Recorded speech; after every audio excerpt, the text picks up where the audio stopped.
Jazz here, back with another video for y'all. Today is going to be part 2 with the self-love series. So today we are going to be talking about taking care of your mental health, because taking care of your mental health is extremely important. It's something that I have been working on myself, and so I'm just sharing what has helped me throughout my journey in hopes that it will help you. Before we get started, you better make sure you subscribe. You better make sure you subscribe. You better make sure you hit that bell so you get notifications when I post, because if you're not subscribed, what are you here for? What are you here for if you are not going to subscribe to my channel to get all of this content? And let's get to it. I feel like mental health is not talked about enough. That is something that you have to talk about. It's something that it's like an elephant in the room, because it's like when you can talk about mental health, people will say things like, oh, she's crazy, don't worry about her, she's just crazy, and this and that, and blah, blah, blah, blah. And it's like, at the end of the day, sometimes we just need somebody here for us. Sometimes, you know, we're going through things, we're struggling and fighting these battles, and we don't have anybody. We don't have anyone to talk to. We don't have, you know, a therapist. Some people look at, you know, going to therapy as, oh, I'm not crazy. I'm not going to therapy. There's nothing wrong with me. Listen, sometimes you have to go to therapy. It was a point of time in my life where I had to go to therapy, and I feel like it helped me a lot. And honestly, I think I'm about to get to the point to where I start searching for another therapist, because I want to go back to therapy. I feel like we all need it, especially if you went through traumatic experiences during your childhood, trauma that you're still healing from, you know, whether it was during your childhood, your early 20s, anything traumatic that you went through. If you went through a traumatic time in your life, it takes so much to try to heal yourself. It's a lot. It's a lot. And I just feel like, you know, me personally, from my own experience, I feel like there are still things that I need to heal from my childhood. And so I feel like going to therapy will help me. It will help me be a better mother to my children. It'll help me be a better wife to my husband. It'll help me be a better daughter to my mother. You know, just it's stuff I gotta heal from. Don't think that going to therapy means that you're crazy, because you're not. It doesn't mean that you're crazy at all. It just means that, you know, you have some issues that you went through in life, and you just need a little extra help dealing with those issues. And also recognize the things about yourself that you need to change. I'm telling y'all, it took me being with my husband. We've been together for over 3 years now, and it took me being with my husband every day, all day, every day, living together day in, day out, for me to realize the flaws that I have within myself that stem from traumatic experiences that I went through in my life. Like, I still need to heal from that, because I need to be better. I need to be a better person. And that's to my children, to my husband, everybody, my friends. I need to be a better person. So I'm like, hey, all right, so we have acknowledged the problem at hand. What are we going to do to change it? So that's why I'm currently working on myself and working on healing myself, working on taking care of my mental health. One thing that I have started to do is thinking before you speak.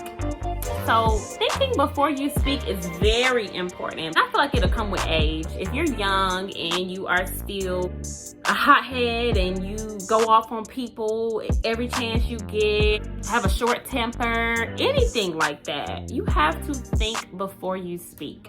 When you speak from anger, those words, you can't take them back. You can't take them back. Once you put something out there, you can't take it back.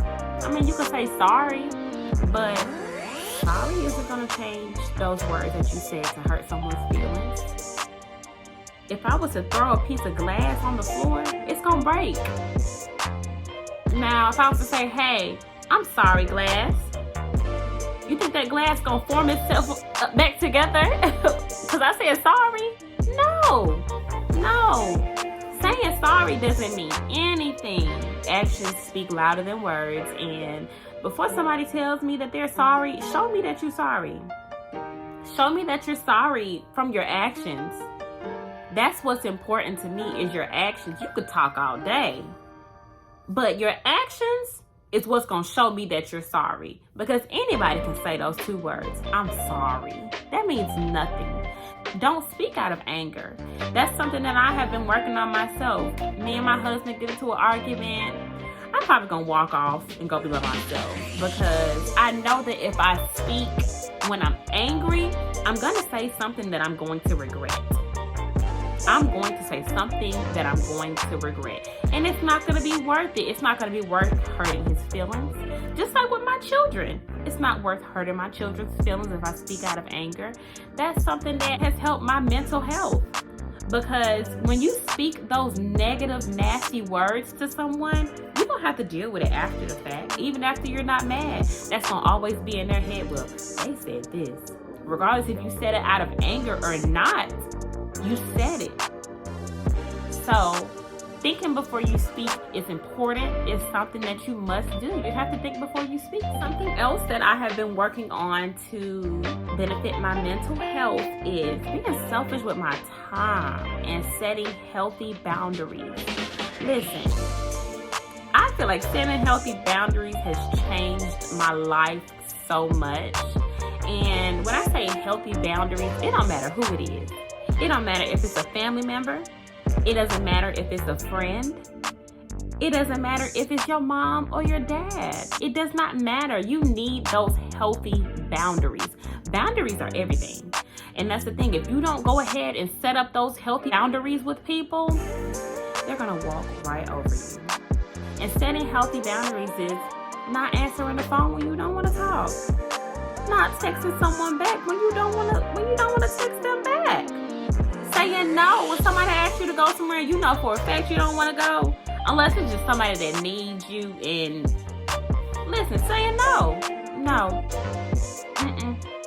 Nope, I'm not doing it. That's not what I want to do. That's not what I want to do.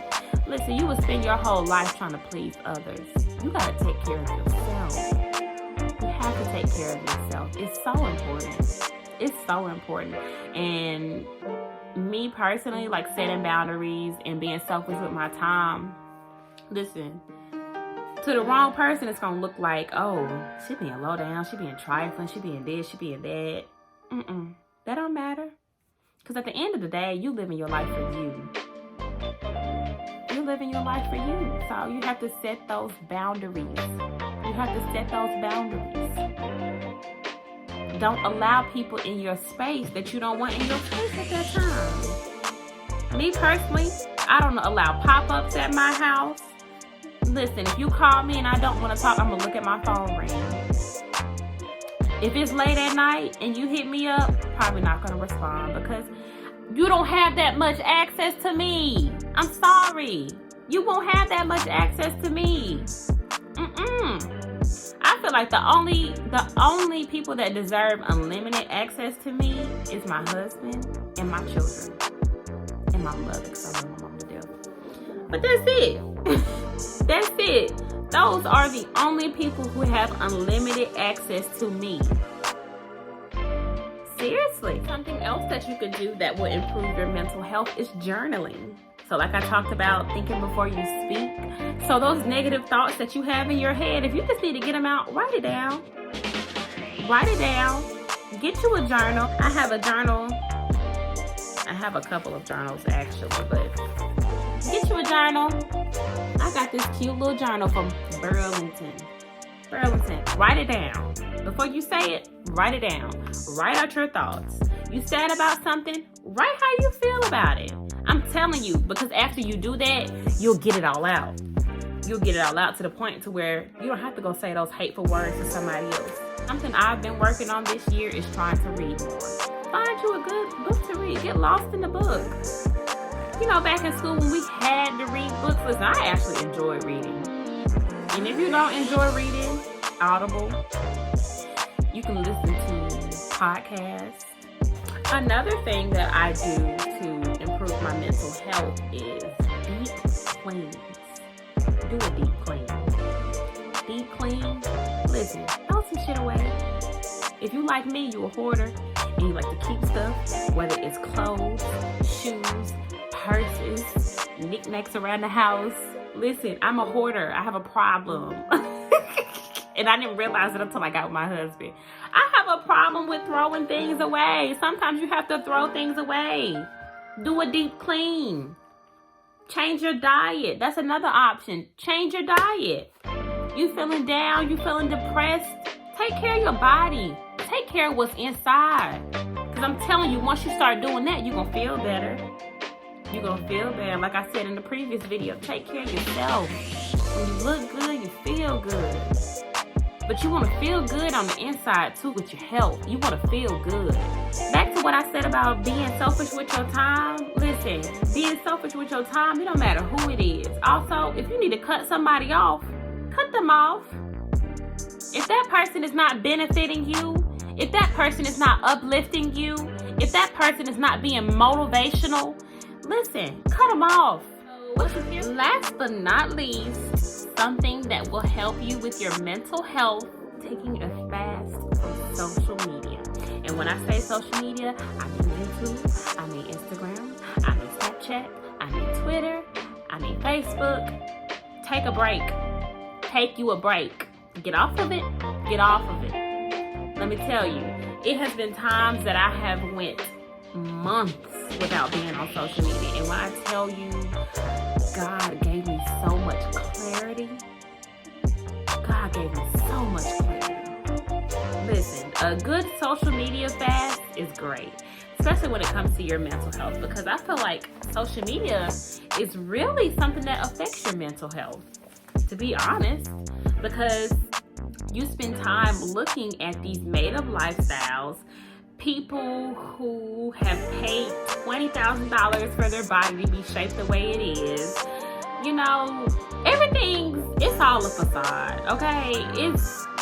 It's all fake. Ain't none of it real. Even the lifestyle, like, it's people that go to these luxury stores and will pay to get extra bags to make it look like they done spent so many bands up in the luxury store. Everything on social media is for show. You can't believe it. When you get on the internet, you could be anybody that you want to be. Anybody. Nobody will know outside of the people that actually know you. So you can get on this internet here and create any type of persona that you want. And nobody would ever know. So that's why you gotta take a fast from it. That's the last thing that I wanted to talk about on this video. So that's pretty much it, guys. This is part 2 of the self-love series that I'm doing here. And hey, I might come back with a part 3. Let me know if you're liking the self-love series. Let me know. Hey, I'm gonna keep posting because it's somebody out there that's loving this content. Like, even since my last video, I've got a few new subscribers from it. Listen, somebody likes my content. So interact with me, follow me on all my socials. Let's get to know each other. That wraps it up today for the self-love series part 2.